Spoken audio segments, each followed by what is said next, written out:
नमस्ते विद्यार्थी मित्रों। धोरण 9 सामाजिक विज्ञान આપણે પ્રકરણ 14 ની આપણે શરૂઆત કરી દીધેલી છે।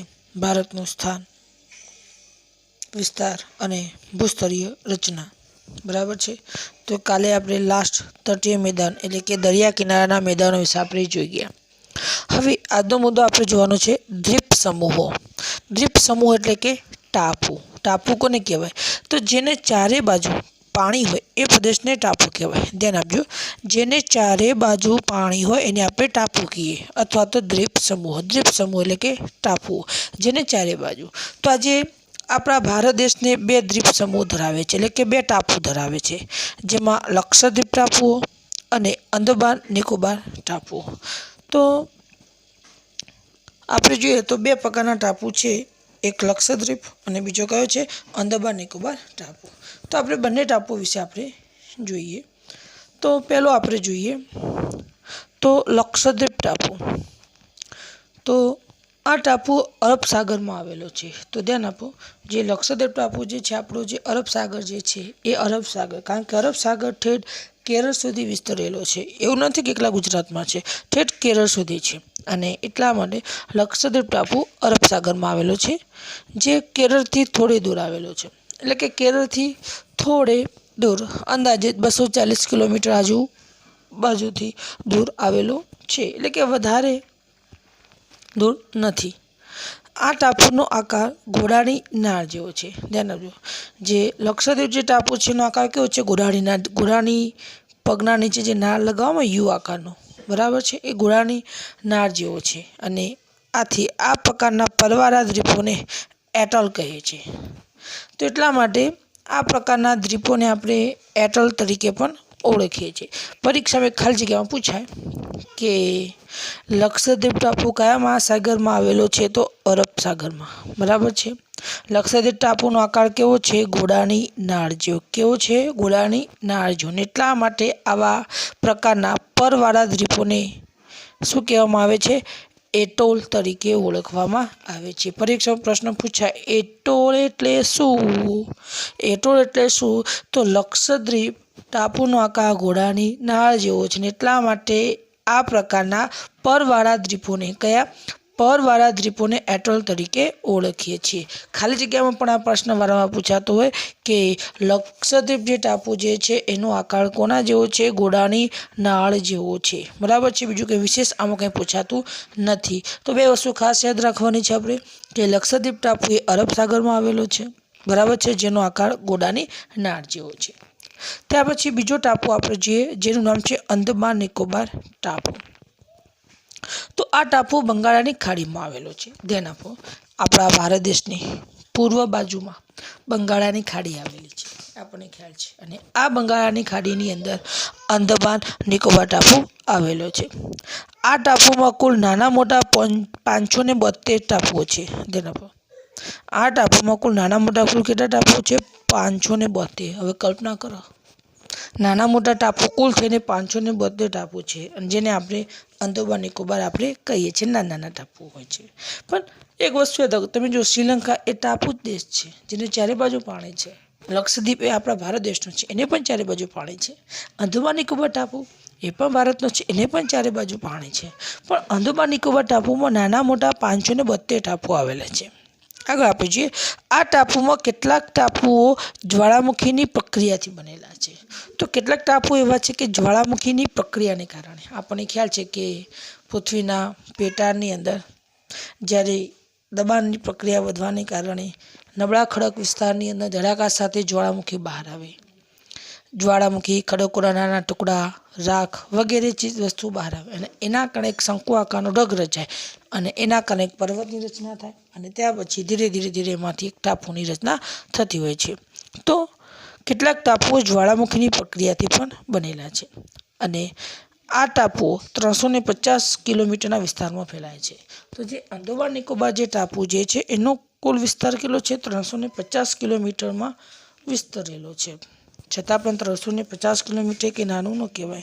चारे बाजु ए कुल केटला किलोमीटरथी घेरायेलुं छे? 350 किलोमीटर। बराबर छे। पण आमांथी कंई खास विशेष नहीं पूछातो। आमां पण बे ज वस्तु याद राखवानी के अंदोमान निकोबार टापू कई खाड़ीमां एटले के कया सागरमां आवेलो छे? बंगाळानी खाड़ीमां। ओके। बीजो प्रश्न पूछाय कि अंदोमान निकोबार टापूनो व्याप्त केटलो छे એટલે કે કુલ કેટલા કિલોમીટર વિસ્તારમાં ફેલાયેલો છે? તો 350 કિલોમીટરમાં ફેલાયેલો છે। બીજું કંઈ વિશેષ આ ટાપુ અને એટલે કે દ્વીપ સમૂહને પૂછાતું નથી। પણ એક આ લક્ષદ્વીપ આપણે યાદ રાખવાનું છે કે જે લક્ષદ્વીપ જે ટાપુ જે છે એનો આકાર કેવો છે?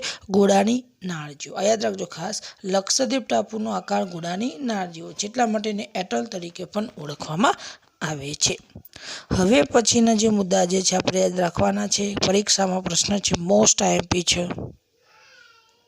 ખડક, બરાબર છે। પારિભાષિક શબ્દોમાં પણ પૂછી શકાય છે કે ખડકનો પારિભાષિક શબ્દ સમજાવો અથવા તો ખડક એટલે શું? બરાબર છે। આ રીતે પરીક્ષાની અંદર પૂછાતું હોય છે। તો ધ્યાન આપજો, ખડક વિશે આપણે જે મોસ્ટ આઈએમપી છે। તો પહેલી વસ્તુ, ખડક સિમ્પલ ભાષામાં તમે સમજો। ખડક શું કહેવાય? તો આપણે જે જમીન સપાટીની નીચે ઘણા બધા ખડકો આવેલા હોય છે એને આપણે ખડક કહીએ છીએ। તો આપણે જોઈએ તેની વ્યાખ્યા શું થાય?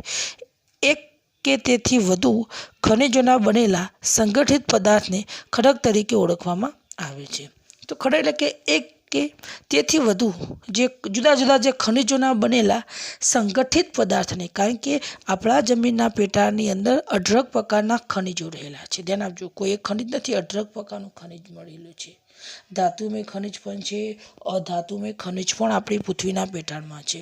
તો એક કે તેથી વધુ ખનિજોના બનેલા સંગઠિત પદાર્થને ખડક તરીકે ઓળખવામાં આવે છે। તો ધ્યાન આપજો, એક કે તેથી વધુ, ધ્યાન રાખો, એક કે તેથી વધુ ખનિજોના બનેલા સંગઠિત પદાર્થને ખડક તરીકે ઓળખવામાં આવે। એટલે કે એક કે તેથી વધુ ખનિજોના બનેલા સંગઠિત પદાર્થને ખડક તરીકે ઓળખવામાં આવે છે। અને આ જે ખડક જે છે અલગ અલગ સ્વરૂપે રહે છે। આપણે જોઈએ તો આ ખડકો નક્કર પણ હોઈ શકે, નક્કર એટલે કે મજબૂત પણ હોઈ શકે, મૃદુ પણ હોઈ શકે છે, ઢીલા પણ હોઈ શકે છે, છિદ્રાળુ અને અછિદ્રાળુ પણ હોય, વજનમાં ભારે અને હલકા પણ હોઈ શકે છે। તો પરીક્ષામાં વ્યાખ્યા તમારે પૂછાશે। તો કેટલાક ખડક નક્કર હોય છે, મજબૂત હોય છે, કેટલાક ખડકો મૃદુ ઢીલા પણ હોય છે, કેટલાક ખડક છિદ્રાળુ એટલે કે કાણાવાળા હોય, તો કેટલાક ખડકો અછિદ્રાળુ એટલે કે કાણા વગરના પણ હોય, કેટલાક વજનમાં ભારે પણ હોય, તો કેટલાક વજનમાં હલકા પણ હોઈ શકે છે, જેને આપણે શું કહીએ છીએ? ખડક। મોસ્ટ આઈએમપી છે। પરીક્ષામાં પારિભાષિક શબ્દો એટલે કે સંકલ્પના પૂછાશે કે ખડક એટલે શું? તો ધ્યાન આપજો, એક કે તેથી વધુ ખનિજોના બનેલા, કારણ કે પૃથ્વીના પેટાળમાં તો અઢળક પ્રકારના ખનિજો છે। ખનિજો આપણને પૃથ્વીના પેટાળમાંથી જ આપણને પ્રાપ્ત થાય છે। બરાબર છે। તો ધ્યાન રાખજો, એક કે તેથી વધુ ખનિજોના બનેલા સંગઠિત પદાર્થને, એક કે તેથી વધુ ખનિજોના બનેલા સંગઠિત પદાર્થને ખડક તરીકે ઓળખવામાં આવે છે। આ વ્યાખ્યા આપણે ખાસ યાદ રાખવાની છે। હવે બાકી તો આપણને યાદ છે કેટલાક ખડક નક્કર છે, તો કેટલાક ખડક મૃદુ છે, કેટલાક ખડક વજનમાં ભારે છે, તો કેટલાક ખડક વજનમાં હલકા છે, કેટલાક ખડક છિદ્રાળુ છે, તો કેટલાક ખડક અછિદ્રાળુ આપણને જોવા મળે છે। પણ વ્યાખ્યા યાદ રાખવાની કે એક કે તેથી વધુ ખનિજોના બનેલા સંગઠિત પદાર્થને ખડક કહેવામાં આવે છે। તો આજે ખડકોના કુલ 3 પ્રકારો છે, આગ્નેય ખડક, પ્રસ્તર ખડક અને રૂપાંતરિત ખડકો। તો 3 પ્રકારના ખડકોના ભાગ પાડવામાં આવેલા છે। આ પણ એક ગુણમાં પરીક્ષામાં પ્રશ્ન પૂછાય કે ખડક એટલે શું અને ખડકોના પ્રકારો જણાવો।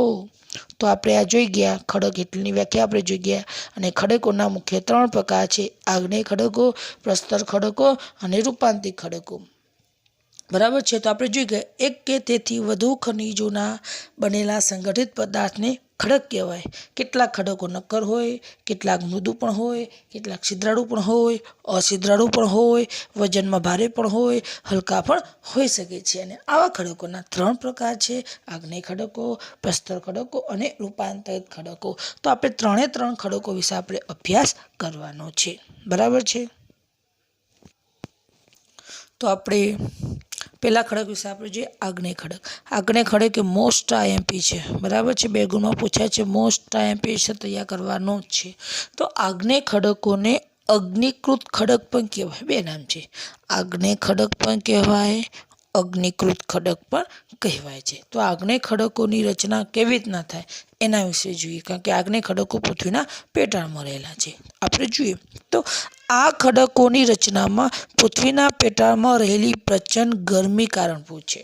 આપણે વિદ્યાર્થીઓ વારંવાર ભણી ગયા છીએ કે આપણે જમીનના નીચે ઘણી બધી ગરમી હોય છે, ઘણું બધું તાપમાન ઓછું હોય છે.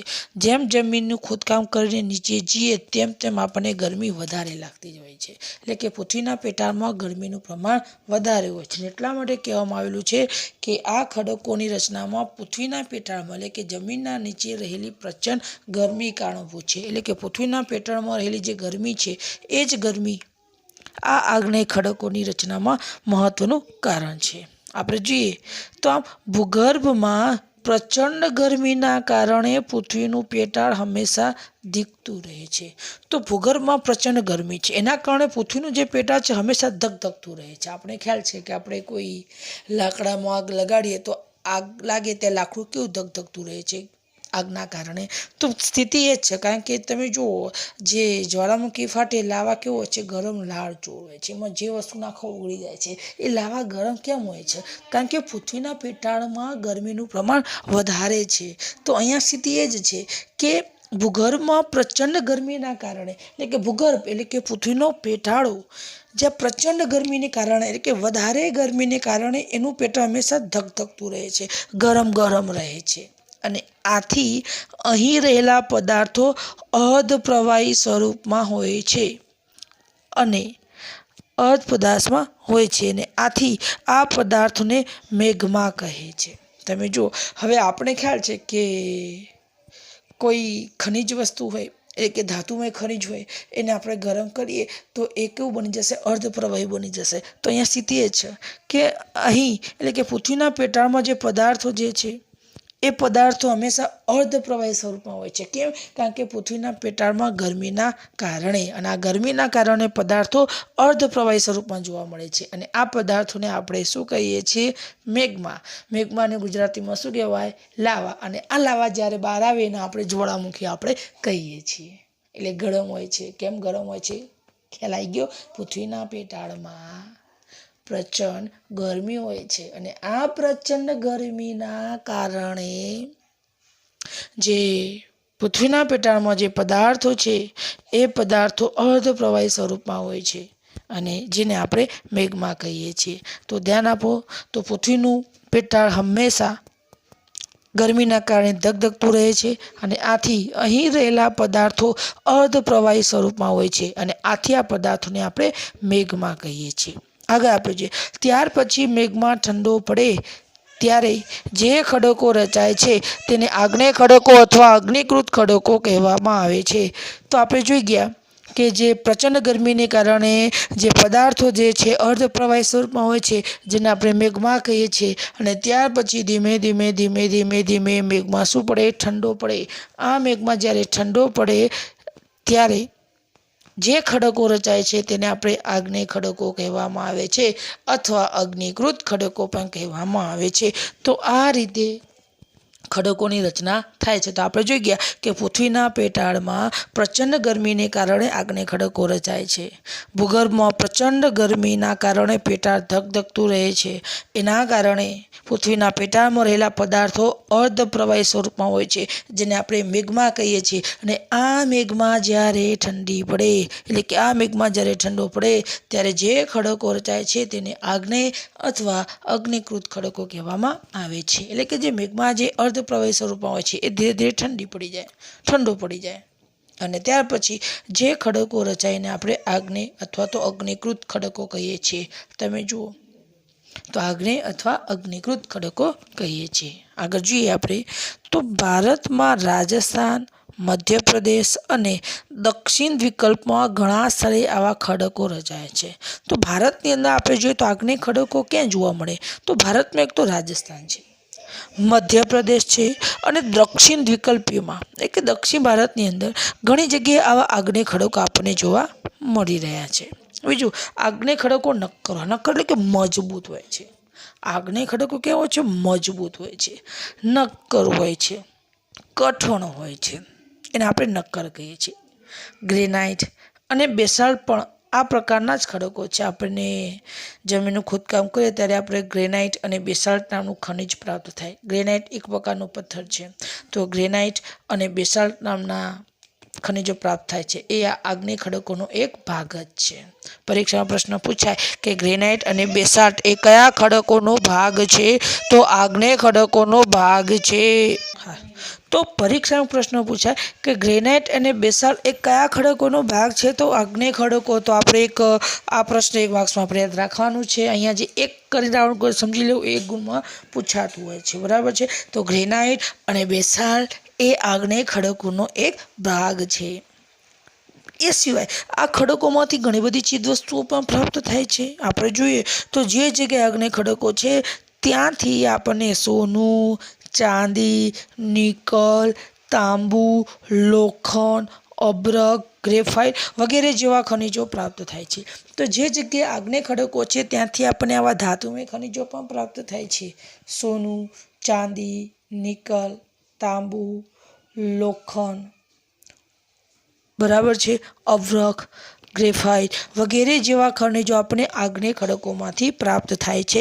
પણ આ યાદ રાખજો ખાસ કે ગ્રેનાઇટ અને બેસાલ્ટ એ આગ્નેય ખડકોના એક પ્રકાર છે. બરાબર છે. ગ્રેનાઇટ અને બેસાલ્ટ એ ગુણમાં યાદ રાખવાનું જ છે. તો આ હતો આપણો આગ્નેય ખડક. હવે પ્રસ્તર ખડકોની આપણે વાત કરીએ. તો બીજા ખડકો જે છે પ્રસ્તર ખડકો. તો પ્રસ્તર ખડકો કોને કહેવાય?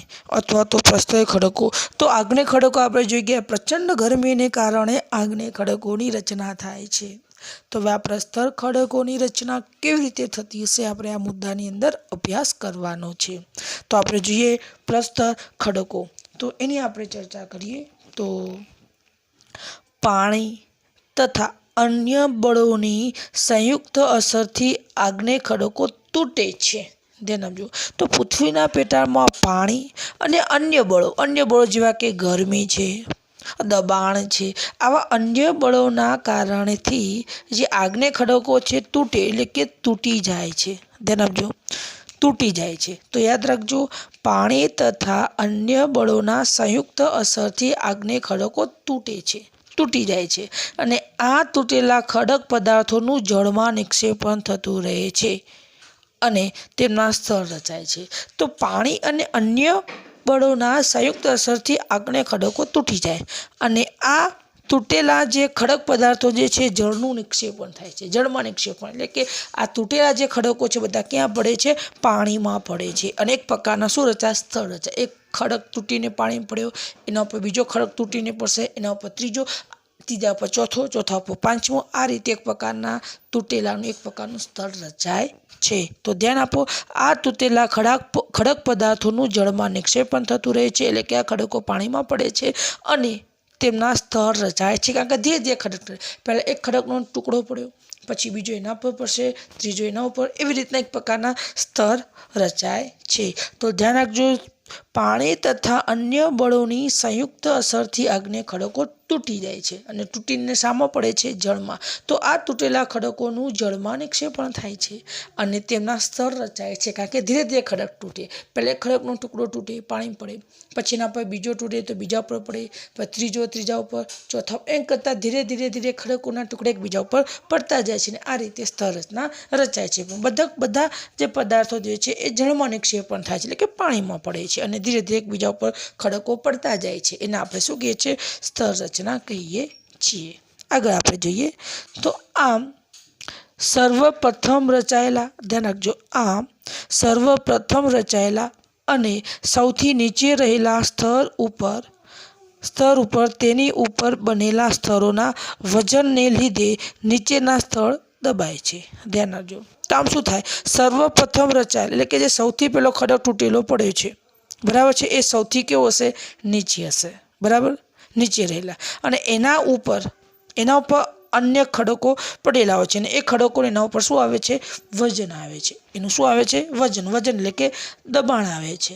અને આમ સમય જતાં તેમાંથી સ્તર રચના ધરાવતા ખડકો તૈયાર થાય છે.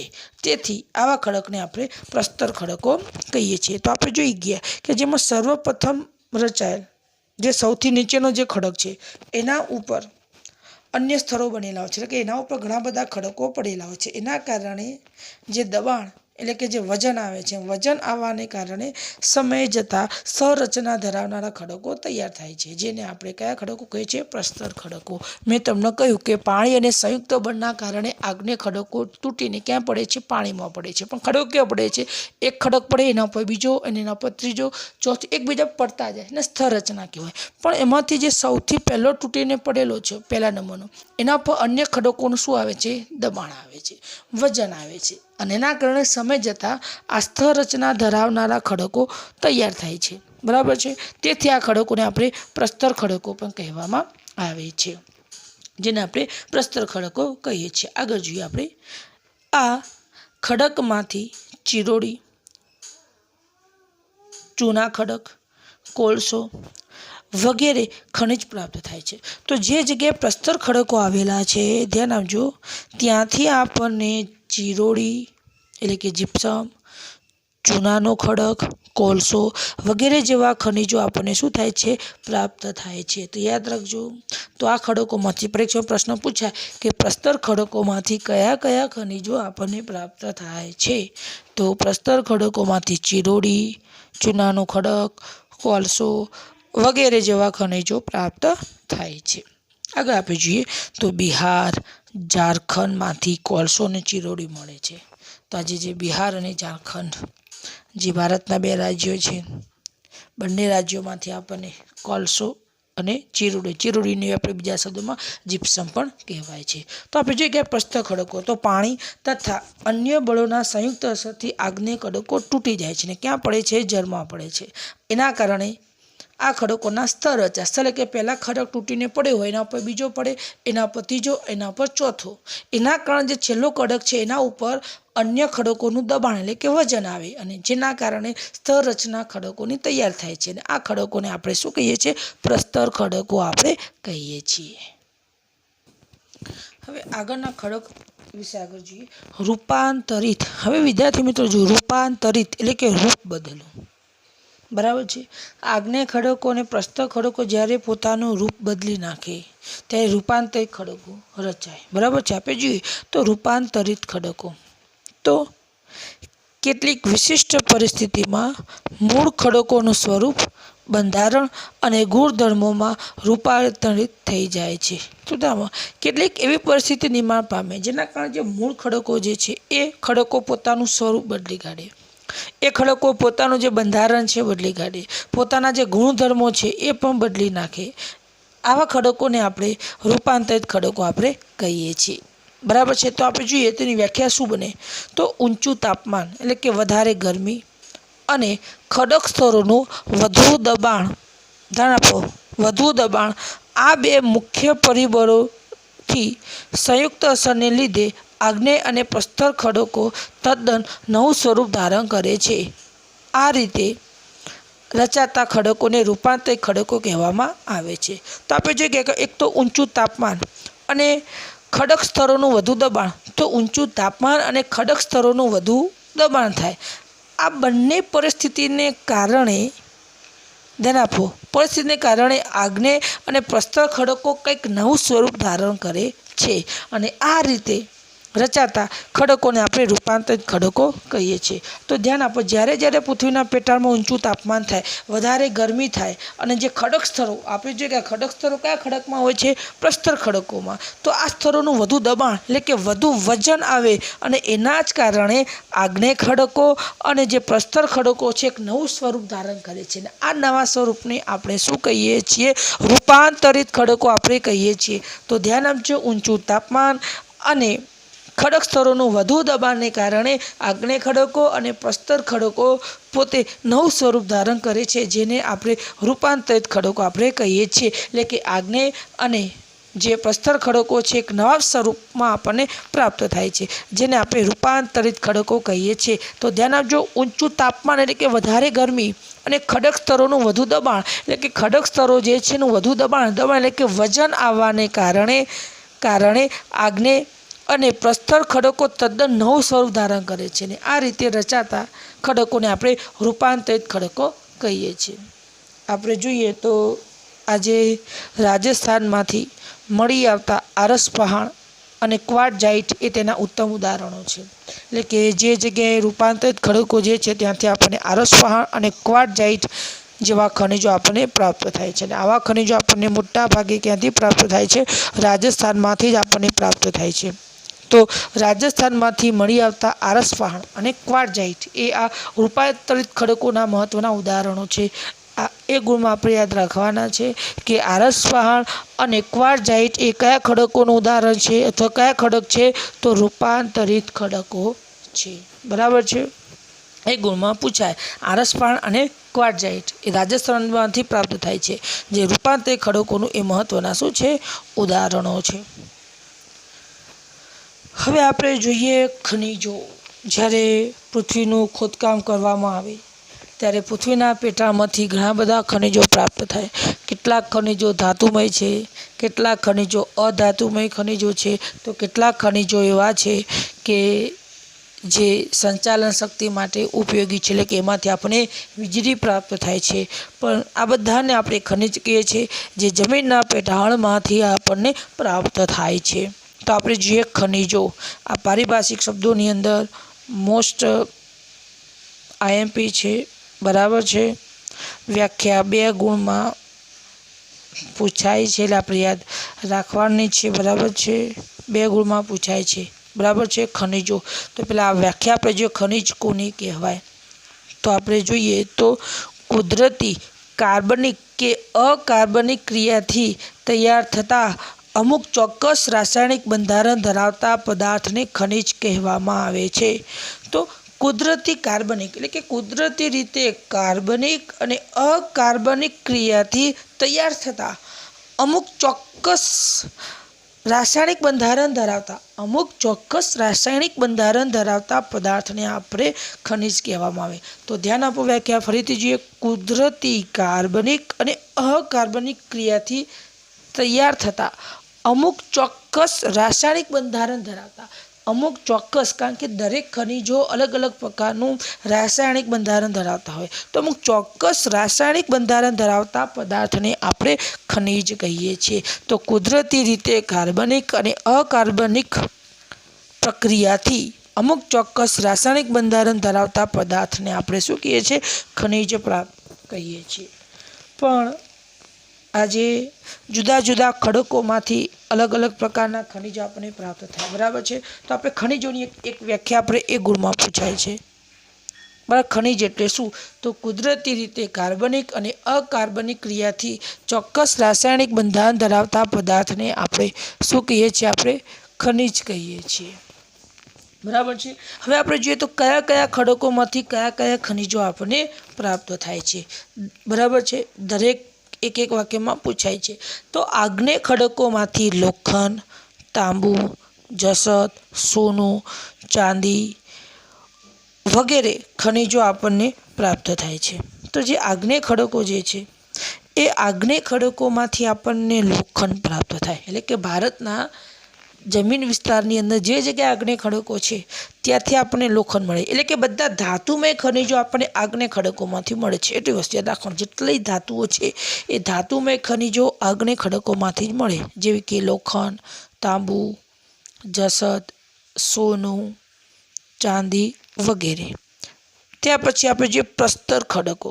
તો પ્રસ્તર ખડકોમાંથી આપણને એવા ખનિજો મળે કે જેમાંથી આપણને વિદ્યુત એટલે કે ઉર્જા પ્રાપ્ત થાય. આપણે જોઈએ તો પ્રસ્તર ખડકોમાંથી કોલસો, ખનિજ તેલ અને કુદરતી વાયુ વગેરે પ્રાપ્ત થાય. એટલે કે આપણને જે ખનિજમાંથી ઉર્જા, વિદ્યુત પ્રાપ્ત થાય એ તમામ પ્રકારના ખનિજો પ્રસ્તર ખડકોમાંથી જ પ્રાપ્ત થાય. તમે જો કોલસો થાય વિદ્યુત પ્રાપ્ત, ખનિજ તેલ, પેટ્રોલ, ડીઝલ, કેરોસીન થાય, કુદરતી વાયુ એટલે કે ગેસ, એલપીજી, સીએનજી એ બધાને જે ગેસ છે, જે વાયુ છે એને આપણે કુદરતી વાયુ કહેવાય. બરાબર છે. આમાંથી વીજળી પ્રાપ્ત થાય, ઉર્જા પ્રાપ્ત થાય. તો ભારતના જે વિસ્તારમાં પ્રસ્તર ખડકો છે એ પ્રસ્તર ખડકોમાંથી આપણને કોલસો, ખનિજ તેલ, કુદરતી વાયુ આપણને પ્રાપ્ત થાય. 1 માર્ક્સમાં યાદ રાખજો કે પ્રસ્તર ખડકોમાંથી કયા કયા ખનિજો પ્રાપ્ત થાય છે? તો કોલસો, ખનિજ તેલ અને કુદરતી વાયુ. બીજો છે રૂપાંતરિત. તો આપણે 1 માર્ક્સ યાદ રાખવાનું છે રૂપાંતરિત. તો આમાંથી આપણને મોટા ભાગે પથ્થર પ્રાપ્ત થાય, બરાબર છે. જે નક્કર ખડકો છે એવા જે પથ્થર સ્વરૂપમાં છે. તો રૂપાંતરિત ખડકોમાંથી આપણને સ્લેટ, આરસ પહાણ, એક પથ્થર એટલે કે માર્બલ, હીરા વગેરે રૂપાંતરિત ખડકોમાંથી પ્રાપ્ત થાય. તો ભારતમાં જે જગ્યાએ રૂપાંતરિત ખડકો આવેલા છે એ ખડકમાંથી આપણને સ્લેટ, આરસ પહાણ, હીરા વગેરે જેવા ખનિજો પ્રાપ્ત થાય છે. તો આપણે જોઈએ કે આગ્નેયમાં બધા ધાતુમય ખનિજો છે ને, પ્રસ્તરમાં એવા ખનિજો છે કે જેમાં આપણને બધી વિદ્યુત ઉર્જા પ્રાપ્ત થાય. કોલસો, ખનિજ તેલ, કુદરતી વાયુ. રૂપાંતરિત મોટાભાગે પથ્થર છે. તો રૂપાંતરિત ખડકોમાંથી આપણને સ્લેટ, આરસ પહાણ અને હીરા. આપણે 1 માર્ક્સમાં યાદ રાખવાનું છે. હવે જે પ્રશ્ન આવશે મોસ્ટ આઈએમપી છે, બરાબર છે. 3 ગુણમાં તૈયાર કરવાનો છે ને આ પ્રશ્ન 10મામાં પણ આવે છે, બરાબર છે. ખનિજોનું વર્ગીકરણ કરો. મોસ્ટ આઈએમપી પ્રશ્ન છે, 3 ગુણમાં તૈયાર કરવાનો છે, 10મામાં પણ આ પૂછાય છે, બરાબર છે. તો ખનિજોનું વર્ગીકરણ. તો આમ તો ખનિજોના પ્રકાર આપે જોઈએ તો ધાતુમય ખનિજો, અધાતુમય ખનિજો અને સંચાલન શક્તિના ઉપયોગમાં લેવામાં આવતા ખનિજો, આ પ્રકાર પાડવામાં આવેલા છે. તો આપણે 3 પ્રકાર વિશે આપણે જોઈએ. તો પહેલો આપણે જોઈએ ધાતુમય ખનિજો. ધાતુમય ખનિજો, બરાબર. પણ ધાતુમય ખનિજોના પણ અલગ અલગ પ્રકાર પાડવામાં આવેલા છે, બરાબર છે. તો ધાતુમય ખનિજો એમાં કેટલીક કિંમતી ધાતુમય ખનિજો. તો આપણે જોઈએ ધાતુમય ખનિજોના પેટા વિભાગ છે કિંમતી ધાતુમય ખનિજો, સામાન્ય ઉપયોગમાં લેવામાં આવતા ખનિજો અને મિશ્ર ધાતુ. આ યાદ રાખજો, થોડું અઘરું છે પણ યાદ રાખવું જરૂરી છે. તો કિંમતી ધાતુ. તો કિંમતી ધાતુ કઈ છે? તો 3: સોનું, ચાંદી અને પ્લેટિનિયમ. આ કિંમતી ધાતુ છે. તમે જો આ ધાતુ ખનિજ ખરીદવી હોય તો આપણે ઘણા બધા પૈસા ચૂકવવા પડે. સોનાની કિંમત આજે 1 તોલાના 50,000થી વધારે કિંમત છે, બરાબર છે. તો કિંમતી ધાતુ સોનું, ચાંદી અને પ્લેટિનિયમ. હલકી ધાતુમય ખનિજો કઈ છે? હલકી ધાતુમય ખનિજો હલકી છે. તો મેગ્નેશિયમ, બોક્સાઇટ અને ટિટાનિયમ. મેગ્નેશિયમ, બોક્સાઇટ અને ટિટાનિયમ આ હલકી ધાતુ છે.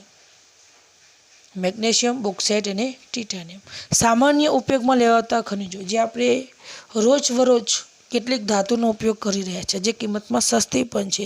તો સામાન્ય ઉપયોગમાં લેવામાં આવતા ખનિજો તો લોખંડ, તાંબુ, સીસુ, જસત, કલાઈ, નિકલ વગેરે, જે આપણે રોજબરોજ ઉપયોગ કરી રહ્યા છે. કિંમતમાં કેવી છે? સસ્તી છે, બરાબર છે. તો સામાન્ય ઉપયોગમાં લેવામાં આવતા ખનિજો લોખંડ, તાંબુ, સીસુ, જસત, કલાઈ, નિકલ વગેરે. ત્યાર પછી મિશ્ર ધાતુ. મિશ્ર ધાતુ સ્વરૂપ એટલે કે કોઈ ધાતુનું મિશ્રણ કરવું હોય તો આ ખનિજોનો ઉપયોગ થાય. તો મિશ્ર ધાતુ રૂપે વપરાતા ખનિજો એટલે કે મિશ્ર ધાતુ તરીકે કયા ખનિજો વપરાય છે? તો ક્રોમિયમ, મેંગેનીઝ, ટંગસ્ટન અને વેનેડિયમ. તો મિશ્ર ધાતુ ક્રોમિયમ, મેંગેનીઝ, ટંગસ્ટન, વેનેડિયમ. ટૂંકમાં આમાંથી કોઈ પણ એવું પણ પૂછે કે મિશ્ર ધાતુ તરીકે કયા ખનિજો વપરાય છે? ક્રોમિયમ, મેંગેનીઝ, ટંગસ્ટન, વેનેડિયમ યાદ રાખવાનું છે. તો આપણે જોતા હતા ધાતુમય ખનિજો, એના આટલા પેટા ભાગ પડે છે. કેટલીક કિંમતી ધાતુ છે, કેટલીક હલકી ધાતુ છે, કેટલીક સામાન્ય ઉપયોગમાં લેવામાં આવતા ખનિજો, કેટલીક મિશ્ર ધાતુ રૂપે. બરાબર, આ બધું યાદ રાખવાનું છે. કયામાં કઈ ધાતુ આવે ફરીથી આપણે જોઈ લઈએ. તો કિંમતી ધાતુમય ખનિજોની આપણે ચર્ચા કરીએ છીએ.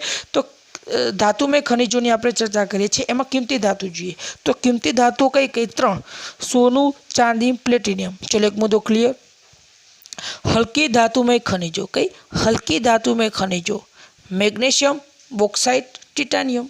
મેગ્નેશિયમ, બોક્સાઇટ, ટિટાનિયમ આ હલકી ધાતુમય ખનિજો. સામાન્ય ઉપયોગમાં લેવામાં આવતા ખનિજો કે જે ખનિજોનો આપણે રોજબરોજ ઉપયોગ કરી રહ્યા છીએ. તો સામાન્ય ઉપયોગમાં લેવામાં આવતા ખનિજો તો લોખંડ, તાંબુ, સીસુ, જસત, કલાઈ, નિકલ વગેરે.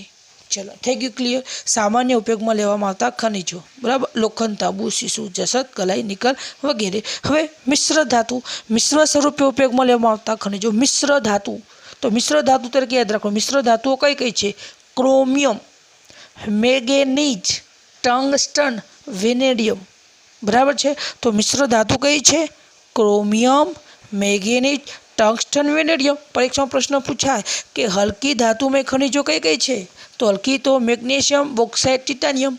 कीमती धातुओं सोनू, चांदी, प्लेटिनियम। सामान्य उपयोग में लेवामां आवता खनिजों लोखंड, तांबू, सीसू, जसत, कलाई, निकल वगैरह। मिश्र धातु क्रोमियम, मैंगनीज, टंगस्टन, वेनेडियम वगैरह। तो परीक्षा में प्रश्न टूंको पण पूछे कि धातु में खनिजों जणावो तो एना आटला पेटा विभाग पाडवाना। केटलीक धातुओं कीमती धातु में, हल्की धातुओं सामान्य उपयोग में लेवामां आवती खनिजों अने मिश्र धातु स्वरूपे। बराबर है। आ धातु में खनिजों पेटा विभागों हता। त्यार पछी आपणे जोईए अधातुमय खनिजों। ध्यान आपजो, अधातुमय खनिजों। तो अधातुमय खनिजों कई हती?